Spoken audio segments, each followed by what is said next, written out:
गोलू देवता, जिन्हें न्याय का देवता भी कहा जाता है। गोलू देवता अपने न्यायप्रिय स्वभाव एवं सभी की कामनाएं पूर्ण करने के कारण विश्व प्रसिद्ध है। ऐसी लोक कथा है कि गोलू देवता कत्यूरी राजवंश के राजा झालुराई की इकलौती संतान थे। राजा झालुराई एक न्यायप्रिय, दयालु और तेजस्वी राजा थे। उनकी 7 रानियां थी, परंतु एक भी संतान न थी।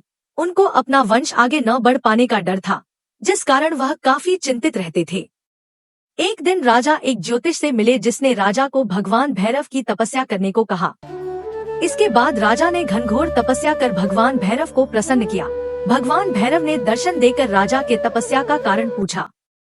राजा ने कहा, प्रभु आपको तो सब ज्ञात है, मेरे पास सब कुछ है, 7 रानियां भी हैं, पर एक से भी संतान सुख प्राप्त नहीं हुआ है। बात सुन भगवान भैरव ने कहा, राजा तुम उदारवादी और तेजस्वी राजा हो, परंतु स्वयं तुम्हारे घर पुत्र स्वरूप जन्म लूंगा, परंतु तुम्हें 8वां विवाह करना होगा। सुन राजा बहुत प्रसन्न हुए और भगवान भैरव से पूछा कि वह कौन सौभाग्यशाली स्त्री होगी जिसके गर्भ से आप जन्म लेंगे। इस प्रश्न पर भगवान भैरव ने कहा कि उचित समय आने पर तुम्हें स्वयं यह ज्ञात हो जाएगा। कि एक दिन राजा शिकार पर गए हुए थे।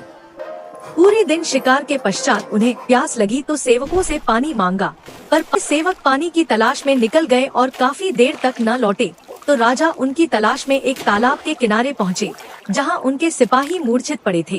वह देख राजा चौंक गए और जैसे ही पानी पीने वाले थे, उनको एक स्त्री की आवाज सुनाई दी, रुक जाओ, इन सभी ने भी यही गलती की थी। यह तालाब मेरा है और मेरी आज्ञा के बिना तुम पानी नहीं ले सकते हो। बहुत सुंदर थी, राजा उसे देखकर मंत्र मुग्ध हो गए। उन्होंने बताया कि वह इस राज्य के राजा झोलुराई हैं और पूछा कि देवी आप कौन हैं? इस वन में क्या कर रही हैं? उस स्त्री ने बताया कि वह पंच देवताओं की बहन कलिंगा है। झालुराई को यह साबित करने को कहा कि वह राजा है। स्त्री ने पास में ही आपस में लड़ते हुए 2 भैंसों को देखा और कहा कि आप इनको अलग कर सके तो मैं मान जाऊंगी कि आप ही राजा झोलुराई हैं। राजा ने काफी प्रयास किए पर सफल न हो सके। देख कलिंगा ने स्वयं उन 2 भैंसों को अलग कर उनकी लड़ाई समाप्त करवा दी। राजा यह देख काफी प्रभावित हुए और देवी कलिंगा को अपनी 8वीं पत्नी बनाने का ठान लिया। विवाह का प्रस्ताव पंच देवताओं के सम्मुख रखा। पंच देवता भी राजा झालुराई की महानता से प्रभावित थे, इसलिए दोनों का विवाह कर दिया गया।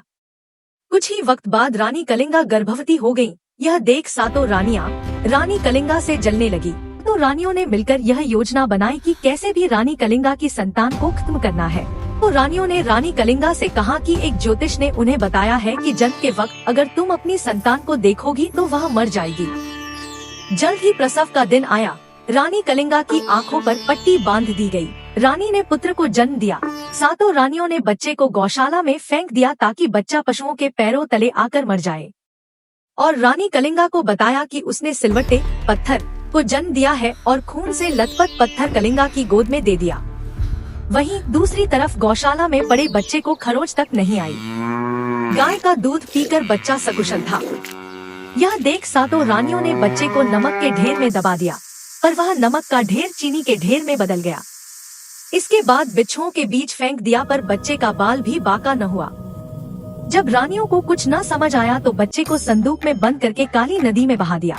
दिन 7 रात के बाद एक मछुआरे के जाल में वह संदूक जा फंसा। मछुआरे ने संदूक खोला तो उसमें से बच्चा निकला। यह देख मछुआरा और उसकी पत्नी काफी प्रसन्न हुए, क्योंकि उन दोनों की भी कोई संतान न थी। दिन बीतते गए, लड़का बड़ा हो चुका था।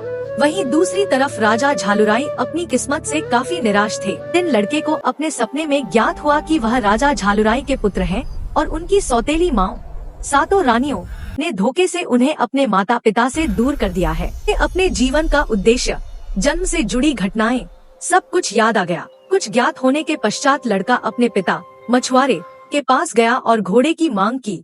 मछुआरा गरीब था, घोड़ा खरीद पाने में सक्षम न था, तो वह लकड़ी का घोड़ा ले आया। अपने भगवान भैरव के अवतार को जान चुका था, जिस कारण उसमें दैवीय व चमत्कारी शक्तियाँ आ चुकी थी। तो लड़के ने अपने चमत्कार से लकड़ी के घोड़े को जीवित कर दिया और घोड़े को लेकर राजा झोलुराई की राजधानी की तरफ चल पड़े। राजधानी के समीप ही एक तालाब के किनारे 7 रानियां बैठी हुई थी। यह देख लड़के ने अपने घोड़े को फिर से लकड़ी का घोड़ा बना दिया और रानियों के पास जाकर बोला कि हटो यहाँ से, मेरे घोड़े को पानी पीना है। रानियां ये देखकर हैरान थी कि लड़का काट के घोड़े को पानी पिलाने लाया है। में से एक रानी बोली कि बालक तुम पागल हो क्या, लकड़ी का घोड़ा कैसे पानी पी सकता है? सुन लड़का बोला, अगर इस राज्य की रानी एक सिलवट्टे को जन्म दे सकती है तो क्या मेरा लकड़ी का घोड़ा पानी नहीं पी सकता है। रानियां लड़के का दुस्साहस देख काफी क्रोधित हुई और लड़के की शिकायत राजा से की। लड़के को पकड़कर राजा के सम्मुख महल में लाया गया। लड़के से पूछा कि क्या तुम्हें इतना भी ज्ञात नहीं है कि काठ का घोड़ा पानी नहीं पीता है। इस पर लड़के ने कहा, राजन, जब इस राज्य की महारानी एक पत्थर को जन्म दे सकती है तो क्या मेरा लकड़ी का घोड़ा पानी नहीं पी सकता। साथ ही लड़के ने बताया कि वही राजा की इकलौती संतान है जिसे सातों रानियों ने मिलकर मारने की कोशिश की थी। साथ ही भगवान भैरव और राजा के बीच हुई बातों के बारे में बताया जिसे सिर्फ राजा झोलुराई ही जानते थे। बात सुन राजा को लड़के की बातों पर यकीन आ चुका था कि वही लड़का उनकी संतान है। क्रोधित होकर सातों रानियों को कारावास में डाल दिया तो रानियां चीखने पुकारने लगी। वह रानी कलिंगा और राजा से क्षमायाचना मांगने लगी। बालक के कहने पर राजा ने सातों रानियों को माफ कर दिया। कुछ वक्त पश्चात बालक युवा हो चुका था। राजा झोलुराई के पश्चात उन्होंने राज्य का भार संभाला और अपने तुरंत व सही न्याय के कारण ही उन्हें न्याय का देवता कहा गया।